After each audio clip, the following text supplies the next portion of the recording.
Welcome back to the Football Tragics. Tony, you've joined me for a good week for my boys, not for yours. But let's start off with my boys because we've got to start with a win for once. Finally, Chelsea 3, Bournemouth 1.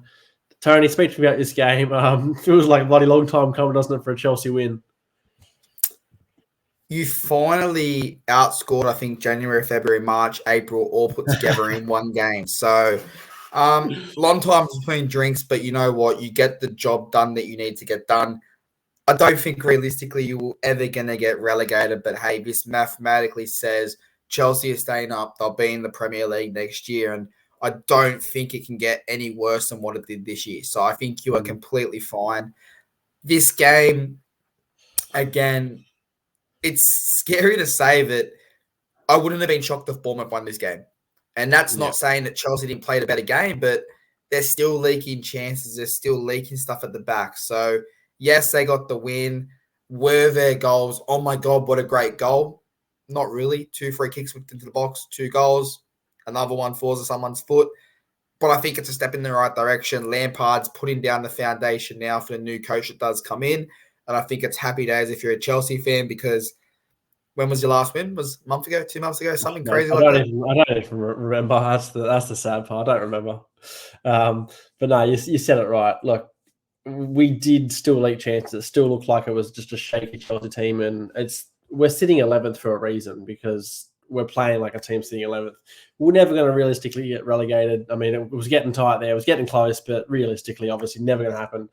But it just finally feels good to get a win. And yeah, it wasn't the prettiest one. We did leak a lot of chances, but 3 points is 3 points. We need to just finish the season strong. We just need to rack up a few more points and send Lampard on his way, and then move forward and put this season to bed and get the new manager in and start fresh. That's what it will be. It'll be start fresh.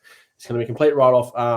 But yeah, like, I don't know, credit to Bournemouth. They played well. They probably did deserve something from the game, but it just feels good to finally get a win. I mean, I can't really say much more because it is such a disappointing season. So let's move forward and talk about the team sitting top of the table. Manchester City 2, Leeds 1.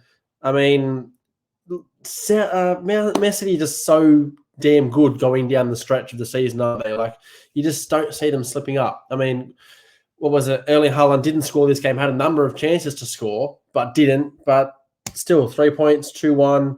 The Rodrigo goal, I suppose, made a nervy finish, but realistically, City were so in control of this game. Yeah, City were so in control of this game that Gundogan's on a hat-trick and Erling Haaland goes, you know what, you take the penalty, I've scored enough goals this year. So I guess in a parallel universe, Leeds get a second goal and you go, that's the dumbest decision Man City have done, not letting Erling Haaland take that penalty. But what was it? What was Haaland not wanting to take it? No, that's what I'm saying. Erling Haaland not taking the penalty. Like in an alternate universe, that goes against them. They lose this game, they draw this game, it leads to Arsenal winning the title. But I think, like, you look at the 81% possession, 18 shots for 2 on target only for Leeds. City were never losing this game. It could have been 5, it could have been 6, it could have been 7, it could have been ugly. Leeds, it's not looking very promising. You're not playing the best football. Okay, cool. You made them look a little bit nervous for 5-6 minutes, but this is a Man City team that knew they had to get ready for Real Madrid this week. So did they put their 100% into this game? I kind of argue that they didn't, and Haaland not scoring a goal probably proves that. But City, down the stretch, unbelievable. One hand on the title, if not 1.5. And for Leeds, well, one hand on the championship, if not 1.5, which is a good thing to see if you're a United fan. Look, yeah, touching on City, obviously. Chelsea, I mean, our final game is so important for the rest of the league, not for us, but for the rest of the league. We've got City. We can kind of determine who wins the league. We've got you guys as well. We can kind of determine, do you finish top 4 to Liverpool? Like, you know, it's all in our hands, really. So I don't want to say I want to lose all 3 games, but, you know, I wouldn't be disappointed if we did lose all 3 games. That means City win the title. You guys get Champions League over Liverpool, and we'll call it there. But, yeah, Leeds, this game, yeah, never in with a sniff, really. I mean, 2-1's flattering, but, I mean, do you think they are going down? They're in 19th spot now. Can you see them? Obviously, Sam Allardyce is coming. Can you still see them getting out? They've got a very tough run home. 3 games to go. Enough points stay up. I don't know if they get any points in their last 3 games. So at best, you might get 1 win or a draw somewhere. But I look at it right now, and the teams above you, Forest, 3 points clear. Everton, 2 points clear. I think Everton, look at that. They probably beat Wolves. They probably beat Bournemouth. That takes them out of occasion to catch. Then look at Forest, and I say there's probably at least a point or 2 there. So I don't see Leeds winning 2 of the last 3. So Leeds, you're joining Southampton. We'll see who the third team is. But unfortunately, Scott McTominay's got to look somewhere else because there's going to be no Leeds in the Premier League next year. Yeah, it's so tight down the bottom that I suppose 1 game changes things. And obviously the final day we will get into, those 3 games that happened, was it yesterday morning, completely shook up the relegation fight. But we'll get into that in a bit. Beforehand, let's continue. Wolves 1-0 over Aston Villa. And for me, Aston Villa have kind of slipped up a little bit here, haven't they? They went a really good run. They were almost into 5th spot. And then 2 losses in a row has kind of slipped them back down to 8th and possibly missing out on European football. And maybe it would have been a stretch to get European football, but they were there. They could have done it. And for me, maybe have missed a beat here. What do you reckon? I think they're unlucky. I think Villa deserved this game. I did watch this because I was with a Villa fan over the weekend. And, okay, yes, Wolves got that early goal. They went up 1-0. I think it was Totti in the 10th minute or something like that. They went up 1-0, and from the 10th minute onwards, you went, Villa's going to score. Villa's going to score. Villa's going to score. They're going to come back. They're going to win this game. Don't worry. It's only half time. You've got 45 minutes. And then the full-time whistle went, and you went, oh, shit, Villa didn't win the game. Oh, shit, now they've lost 2 in a row. So I don't think, and no disrespect to Villa, I don't think they are a side that can compete in Europe and the league. So drop to 8th, great finish. Who cares? 8th to 10th, it's all the same. But build on this. Sign the players. Build on this next year. Be more prepared for Europe in 2 years because right now you just don't have the depth. So that's where I say they're unlucky, but not the worst result for Villa. Yeah, it's a good show. I mean, you see teams that obviously they've been in the league now for a few years, but you see teams overachieve, and then the next season they can't compete because the fixture list is too strong, or just I don't know what it is, but yeah, they overachieve and then kind of go straight back down. So Villa obviously need to steady themselves, just consistently stay in the Premier League for a number of seasons now. And I mean, fantastic season, finishing 8th, finishing 10th is still a good season because it was only last year, the year before, they were really fighting relegation and they've only been back in the Prem for a few years. So establish themselves again as a Premier League club, which they are. And yeah, like you said, maybe 2 years' time, who knows what they can do. But Wolves, this result, it's pretty much got them safe. I'm pretty sure mathematically, I'm not sure it has completely, but they're safe. So Wolves have kind of picked it out of the bag now. They've won 3 in their last 5, so job done, and they are safe. Let's move forward. Tottenham 1-0 over Crystal Palace. Back on track for Tottenham. Bad run of form, slipped them down into 6th. They kind of threw away any chance at top 4. Even Europa League, I'd say, is now out of their reach. This result, though, mathematically they can still do it, but I can't see them getting past Liverpool and having that 5th spot. So we'll see how that plays out. But a good win for Spurs here. Harry Kane moves 2nd now in the all-time Premier League goal scorers, ahead of Rooney by 1, obviously still behind Shearer. What were your thoughts on this game? Deserved result. Now, both teams had chances, very minimal, which is what I thought. The overall outcome of this game, Tottenham controlled the tempo. And yes, people might come in the comments and they might say possession was close, shots were close, but I didn't see a world where Crystal Palace scored in this game unless it was a crazy counter-attack or a goalkeeper mistake or a defensive mistake. So I think Tottenham were always in control. And like you said, Kane now moves to outright 2nd. But I guess a question to you is, we talk about Erling Haaland, magical, he's broke the record, but I just look at what he's done to Harry Kane now. Like 2017, 2018, he scored 30 goals. Then he goes 17, 18, 23, 17. He's now 26 with 3 games to go. So this has not only broken the record, it's brought Harry Kane to a whole nother level. So I guess Kane, does he stay at Tottenham? Does someone go for him? United are in for him. Who knows who else is going to be in for him?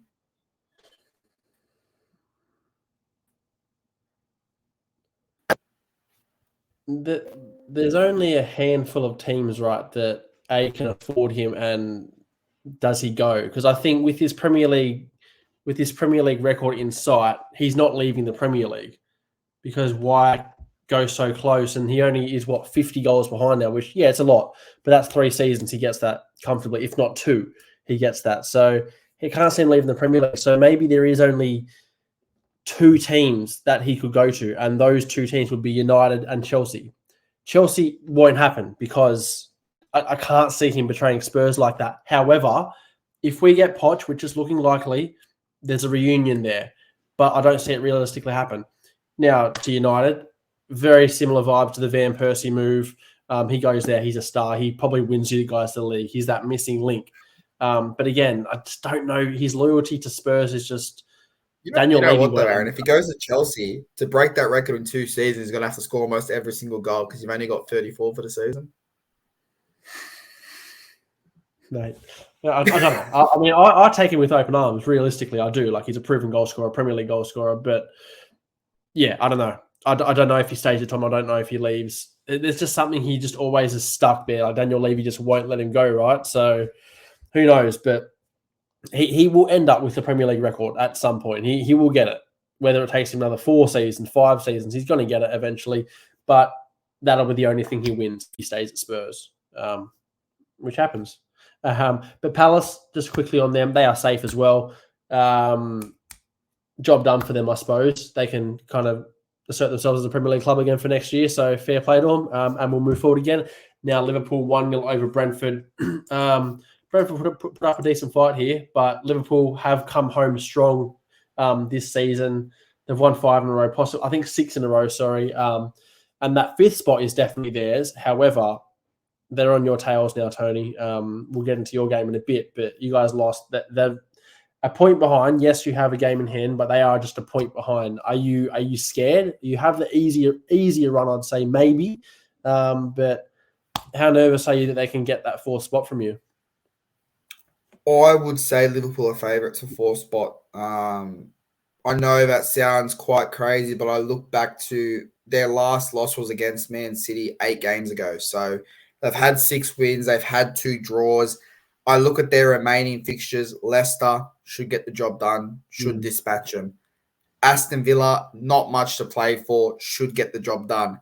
Relegated Southampton by that stage, nothing to play for, should get the job done. So realistically, we live in a world where Liverpool should be picking up a maximum of 9 points, which then goes to the United draw. And like you've already mentioned, Chelsea love fucking teams around when their season's already over. They love just messing with teams. And like, we go to Wolves, tough game. We host Wolves, tough game. We then go to Bournemouth. We should get the job done, but we have a terrible away form this year. We host Chelsea. We host Fulham.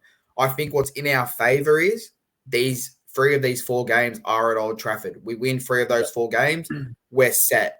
If 3 of these games are away from home, I'd be saying put your house on Liverpool to take the top 4. So I'm fucking nervous, if you want me to be completely honest. I think we are in a massive chance where we do bottle it, but Liverpool, they're doing what they need to do. This is a game where it could have easily been a 0-0 draw. They dominated. It could have finished 0-0, but they were able to get the result. They were able to make sure Brentford didn't score.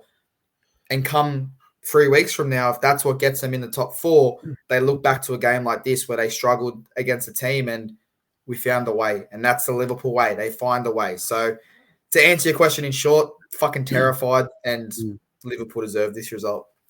Yeah, just on that, obviously, you mentioned those 3 out of those 4 games are at home, and that's the main point, because you guys are phenomenal at home. You've lost 1 game all season at home, but then you look at your away record and you've lost 8. So it's a tale of 2 halves. That I did run this scenario, and I'll run it to you because you're not a United fan. But I said to the boys in the group chat, we bottle top 4. Okay, cool. We finish 5th. We don't win the FA Cup. We lose to City. City lose to Madrid and Leeds get relegated. Would you survive? And a lot of them were like, worst case scenario, I think it would get me through to next season, but please let's not make that happen. So I guess for you, let's say United drop out of the top four, but they win the FA Cup. Do you think that's a successful season or a disappointing season? Look, I said a lot of people will say that Liverpool's season last year was not successful. They won the FA Cup and the Carabao. That technically is not a successful season for them. However, that's Jurgen Klopp in his 6th year. This is Erik ten Hag in his first year. 2 trophies in his first year. Successful with Europa League, of course. That's successful enough for me. It would hurt as a United fan. It would hurt that you don't get Champions League football because it was there. But 2 trophies and the Europa League qualification. I mean, for me, as if I was a United fan, I'm taking it every day of the week. What do you take? Is that similar to what you say, or you're not thinking it's successful enough? I would take it because we've shown that even with Europa League, we could get Varane, we could get the Butcher, we could get Casemiro. So I don't think it's going to damage who we can sign because it'll be, again, look, we won 2 trophies. And I think we all laughed at Liverpool. We all laughed at them when Jurgen Klopp said, look at our fixtures, look how congested they are. And I think that's what we're seeing right now. And we'll talk about it a bit more in a couple of games when we get to United. But we had the congestion. We were in every tournament. And there was a fucking World Cup on top of that. So our players are gassed. Liverpool players are quite fresh. And I think that's where they're starting to benefit now from these results. But give me either top 4 or FA Cup. And I think I'm happy either way. I prefer top 4. But if you give me FA Cup, Europa League, Carabao Cup, I can live with that season and hope the rebuild continues. Yeah, spot on. Obviously, the United chat kind of took over from Liverpool there, but as we said, they're hot in your tails. They could do it. We'll have to wait and see. Obviously, got to touch on Brentford. They're done well. They're having a good season regardless. Bit of yo-yo going in the last couple of weeks, but 9th spot, anywhere in the top half is congrats to them, doing amazing. So before we get into United, though, we'll get into Arsenal. And again, they're not slipping up. The only result you see them losing is against City, which they did twice this year. But they've just done a Newcastle who at home are bloody hard to beat, that's for sure. That St. James Park is crazy, gets behind the team. 2-0 away from home, massive result. Aaron Ramsdale play out of his skin.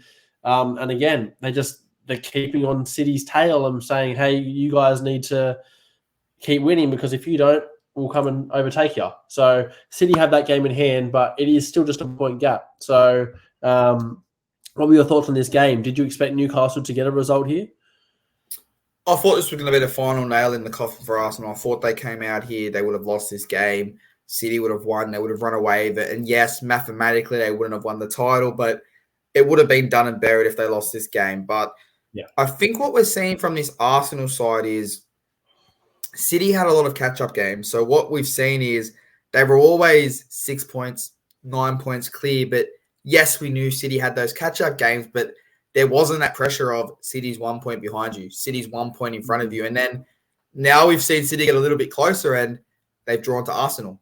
They've drawn to West Ham. They've drawn to Southampton. They've lost to City. City went ahead and they went, oh, there's not as much pressure anymore because now we're not favourites to win the league. And we've beaten Chelsea. We've beaten Newcastle. So I think it's now they didn't have that experience of what it takes to go into that home stretch and win a Premier League title, whereas now they're not expected to win the Premier League title. So they can play with freedom. They can play relaxing football. And I think that's what we're seeing. 5 goals for, 1 against Newcastle and Chelsea. Give me that any day of the week. So I think that's what we're seeing. No pressure. Yeah. Just do what you can do. It's up to City to drop points now, so it's out of our hands. Yeah, looking at their 3 remaining fixtures, they've got Brighton at home, Forest away, and Wolves away. Brighton at home, I think, is 3 points. I know Brighton are a strong team. Obviously, we'll get into their result in a bit, which makes them look like a bad team, but that's at home. The Emirates will be pumping for that. They'll get that win. Wolves, final day of the season, they get that win. Forest, I think, could be tricky away from home, only because Forest will have a lot to play for that game. They'll be up for it. But in saying that, Arsenal could come and put it 4 past them. It'll go those 2 ways. It'll be a very tricky game or it'll be a very comfortable game. So Arsenal realistically can get 9 points from 9 and City will then have to pretty much win all games. But yeah, fair play to Arsenal. Don't want them to win the league, but they have had a fantastic season. But my question to you for this is, Arsenal have got played off the park both times against City, 7-2 on aggregate over 2 games. If they win the league and City don't, do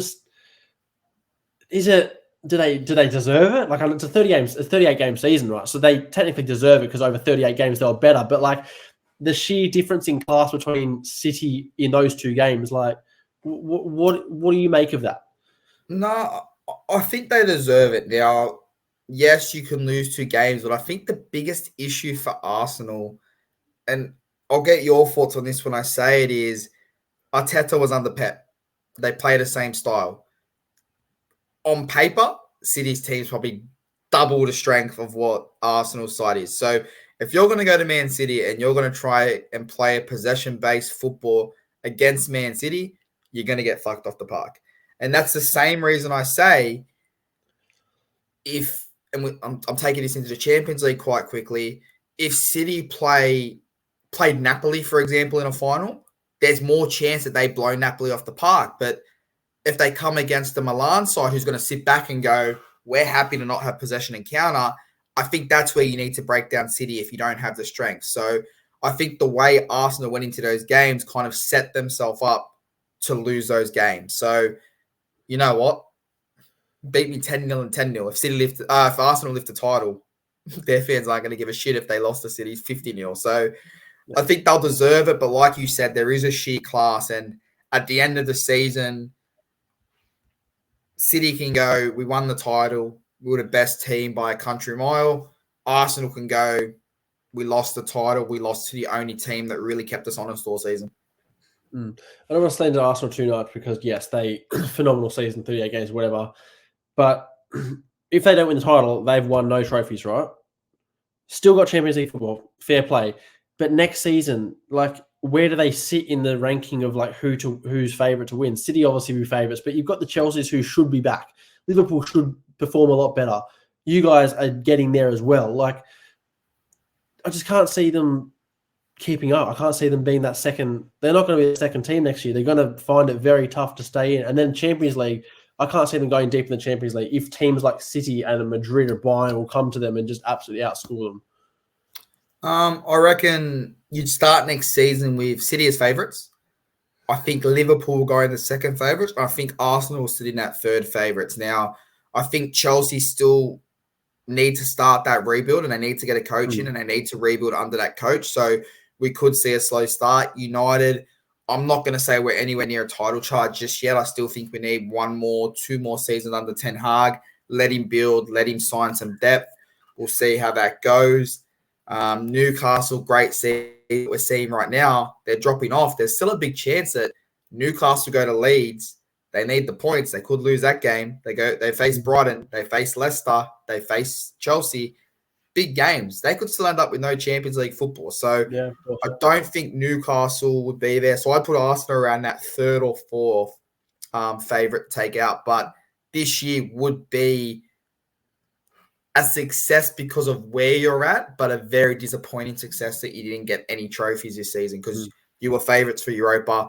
You bowed out, said you could focus on the league. Since you said that, you lost, I think, or drew 3 games and lost 2 or whatever it was. So a very disappointing season, but a positive season, if that kind of makes sense. Yeah, it just would end up being a building season, right? A building block rather than a polished season. Let's get into your boys now. Probably don't want to talk about it for too long, so I'm happy to go straight through it. West Ham 1, United 0. Tony, what is going on away from home? Can't seem to get a result. I don't know. Again, I don't want to say excuses and because we're still getting results at home, but is it a fatigue thing? We lost Eriksen for half the season. We've now lost both our we've lost Varane. We've got Luke Shaw playing at centre-back. He's doing a great job, don't get me wrong, but that's not his position. There's still no Butcher. Casemiro, has been injured for who knows. Suspended 5 times this year. So these other players are having to play constant games. But I think the main issue for United is Rashford world class? Yes, on his day he's world class. But he was in world-class form.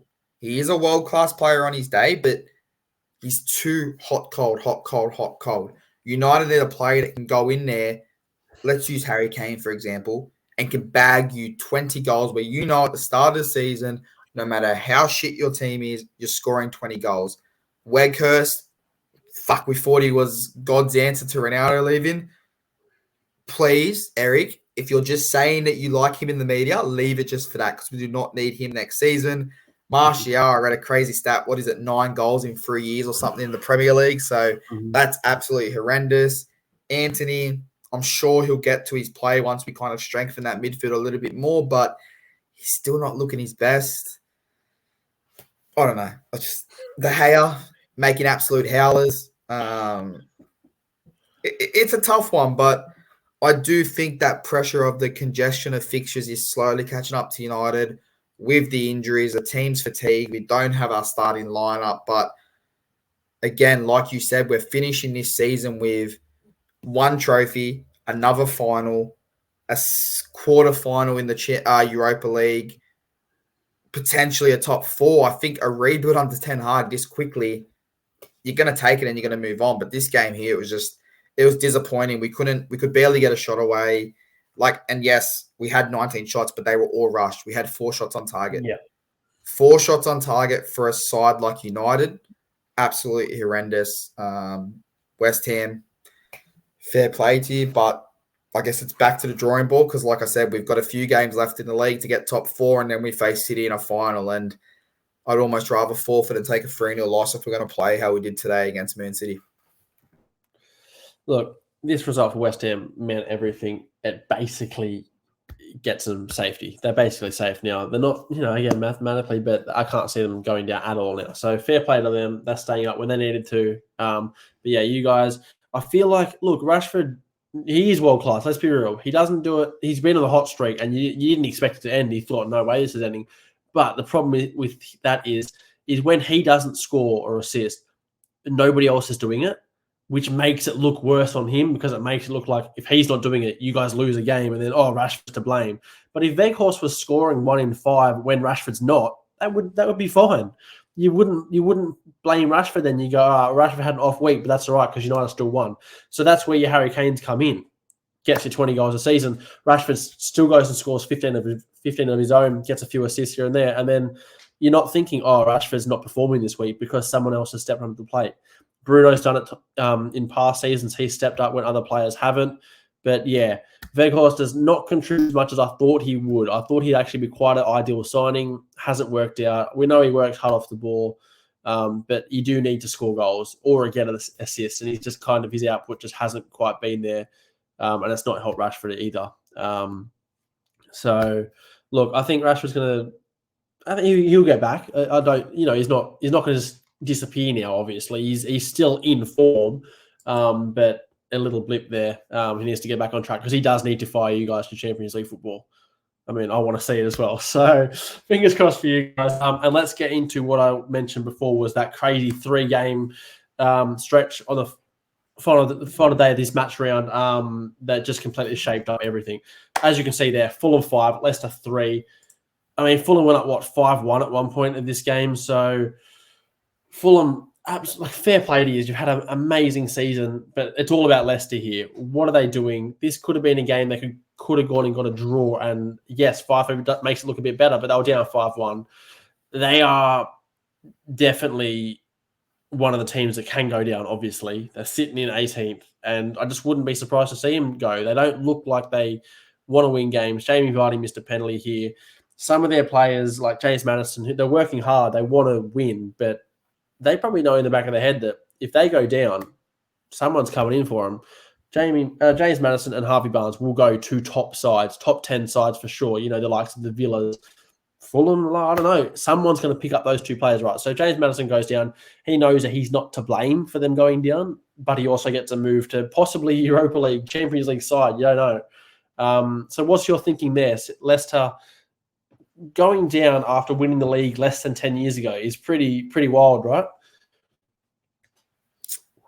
It isn't. You've got to take good with the bad. Now, 'cause you put it in the perspective of they won the league, they're going down 10 years later, it sounds absolutely crazy. But if you say the year before they just survived relegation and had a massive season, and you go, okay, they were a relegation side. So it's still crazy, but I think they deserve to go down. I think the way they're playing, they deserve to go down. Now, this game, and I absolutely hate this stat, so don't get me wrong, but the expected goals, they had almost double, or they had more than double what Fulham would have had. So Fulham was 1.21 expected goals. Leicester was 2.91. So again, it's a shocking stat, but when you're going down 4-0 in a game where you need to win to survive in the Premier League, it's unacceptable. Now, like you said, they've got players in that squad that can go to a top 10 side, but like I look at Fulham, for example, and do Fulham really have those players that a top 6 would go after? Not really. Not maybe one, maybe two, but I then look at a Leicester and I go, okay, I'd take Tielemans, I'd take Madison, I'd take Barnes. He's old, but maybe a Aston Villa would take Vardy as a backup striker. There's a lot of players that would get picked apart there, but I look at Fulham and I go, William, no thank you. Robinson, you haven't really impressed me. Leno, there's a lot of better keepers out there. Like, they should be doing a lot better. So I think for Leicester, scary days, and it hurts because we have our Australian there. It hurts. They're probably going to go down into the championship. Well, the problem is, sorry to butt in, but Brendan Rodgers, he loved Harry Suter. He gets sacked. Harry Suter hasn't bloody seen a minute of football since then. And when you're conceding 5 goals, if you concede 5 goals, Harry Suter needs to come in next game. You can't start the same centre half that 100%. concede 5 goals, right? But will we see him come in? Probably not. Who have they got? I just want to quickly look. They've got Liverpool at home. I mean, I'm not saying Harry Suter is going to single-handedly win that game, but if you score 5, I mean, you're a coach yourself. If your team concedes 5, obviously coach kids, so it's probably a bit different. But if they concede 5 goals, you're not going to say, yeah, no worries, we'll start next week, for the most part. No, you've got to shake it up. You've got to look at, okay, where did we concede? Okay, we should have scored more goals. The defense wasn't good enough. Let's shake it up a little bit. I'm not saying it's your fault, but we conceded 5 goals. You probably don't deserve to have the exact same starting lineup. And no disrespect to the players that started, but Sonuachu, whatever his name is, he's on the way out, isn't he? So why are you playing? He's already signed for Atletico. Yeah. Exactly right. So I agree with you completely. If Suter is the future and if Suter is the stuff, I think if they go down, Suter goes to another club, if I'm being completely honest. But Suter's your future if you stay in the Premier League. He's leaving. I know who I'm playing, regardless. Even if Harry Suter's not your future, like you spent money on him, right? 15 million, whereas Soyuncu might have cost you that 5 years ago or whenever he signed. But he like you said, he's on his way out. Like, does he? His ties and his heart does not lie with Leicester. He doesn't give a shit if they go down because he's going to a freaking top 2, top 3 side in the league. Like, why does it matter? Whereas Harry Suter doesn't want to go back to the championship. It's where he came from. He wants to stay up, so he might fight for that badge a bit more. So I want to see Harry Suter come in. You want to see it. Everybody, it should just happen. As a managerial decision, it needs to happen. Let's move on to Brighton versus Everton. And for me, just wild. Like, just woke up, did not expect it at all. Brighton, I thought, would put them to the sword and kind of kill Everton's hopes. And I want Everton to stay up. I do. But I didn't think it would happen. But then Everton went up, 4-0 as well. Like, they came to play. They scored early, very, very early. And it just shows that, like, if a team is threatened by relegation, they can literally pull anything out of the hat. I don't know. What do you think of this game? Well, I mean, I had to thank you because I thought we were going to start this game with Brighton beating United 1-0 this podcast, and we didn't. So I was quite happy that we skipped over that. But it's crazy. Brighton go from an FA Cup semi-final where they take us to penalties, a game where they beat us 1-0, funnily by a penalty, to making Everton look like prime Barcelona. Like, some of those goals Everton scored, I was like, holy shit. Were they really good or was Brighton really bad? Because, like, there was flicks, there was back post crosses, there was absolute volleys, there was bullying in the box. And I guess, did Brighton, again, not have all the depth? So they left a lot of that energy in that United game because of how talented it was on their body. So Everton's come out and destroyed them because I woke up and went, what the absolute fuck? Mm-hmm. But on the other thing, like you said, Everton's fighting for survival. And okay, yes, Brighton's in 7th. They're in that 7th Conference League now, I believe it is. Yeah, but they also Yes. 2 games in hand. So yeah, so 7th is Conference League. Like they're in that position where they could move into Europa, they could play Europa, but was it like, hey guys, we've got 2 games in hand. It's kind of in our style. Let's rest a little bit. Let's not give 100%. I'm not saying they went out to lose this game, but maybe they went in at 65% thinking, it's Everton, we've got this result. And what was it, a minute in? Was it even a minute in when they conceded their first goal? Yeah, 40 seconds or something less than that. So. Boom, auto momentum. Doucouré scores. He scores again. Own goal. McNeil scores in the second half. McAllister gets one back, and then McNeil gets his second. So for Everton, if you stay up, this is the game that you say, we made a stand. We did enough to stay up. We deserve to stay up because Brighton's coming 7th. Yes, we had a shit season, but we've shown you we can match it with the big boys. So massive result for Everton. Yes, back to the drawing board for Brighton, but you're sitting 7th with 2 games in hand. So I wouldn't stress too much because they win both those games. They're 1 point behind Liverpool. So they're in the Champions League fight.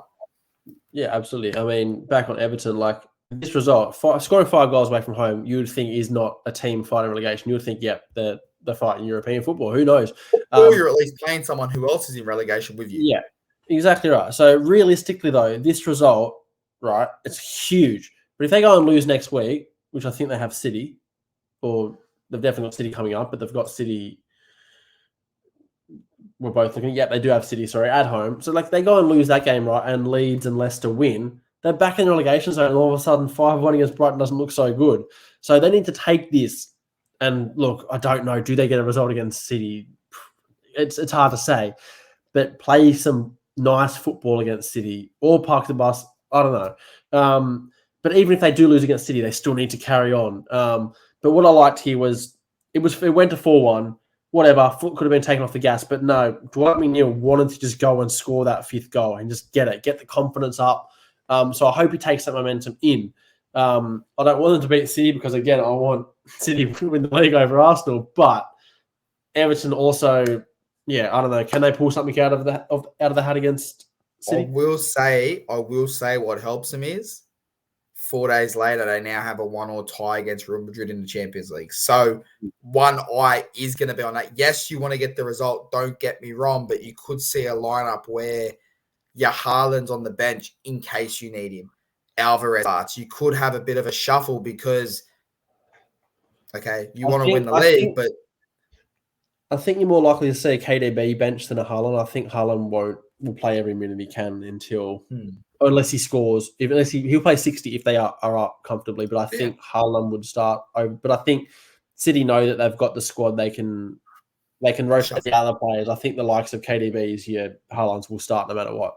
It's the Bernardo Silvas that can rotate with the Mahrezes and the Fodens. So in saying that, 95% City's going to win this game. I do give them a slight chance they can get a draw. I don't know if they can win, but again, it is at Everton. They're bouncing off a win. So I do give them a slight chance of pulling a draw or a win.